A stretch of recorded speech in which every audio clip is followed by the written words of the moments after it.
Hello everyone, good evening. তো সবাইকে দেখো, গুড আফটারনুন, এখন ইভিনিং পড়েনি। তো অনেকদিন পর আজকে আমরা ধামজা ফরেস্টের মাঝখান দিয়ে বাড়ি যাচ্ছি।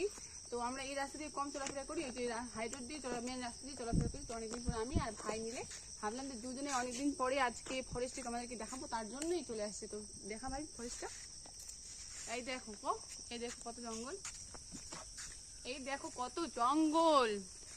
এই রাস্তা দিয়ে যে মানে যাতায়াত করা অনেকটা ভয়ের ব্যাপার, রিস্কের ব্যাপার। কারণ হচ্ছে এখানে বিশাল বড় একটা জঙ্গল, তো এখানে অনেকে পশু পাখি আক্রমণ করা অনেক ভয় থাকে।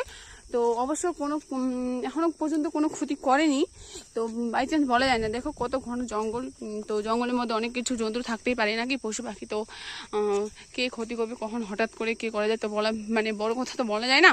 তো তার জন্যই তো তাও ভয়ে ভয়ে আমি আর ভাই চলে আসছি। তো গেছিলাম একটা কাজে, ভাবিকে বললাম চলো এই রাস্তা দিয়ে আজকে হেঁটে হেঁটে যাই। তো তার জন্য আসলাম। এই যে আমার ভাই যাচ্ছে হেঁটে হেঁটে। তো প্রচণ্ড গরম, দেখো রাস্তায় একটাও লোক নেই, একটাও লোক নেই, একটাও লোক নেই। দেখো দেখো লোক নেই, একটাও লোক নেই। দেখো জঙ্গলে ভর্তি, সব কিছু জঙ্গল একদম। শুধু এইটা মানে বাগানের ফরেস্টের মাঝখানে রাস্তা, এই রাস্তা দিয়ে মানে লোকগুলো যাতায়াত করে।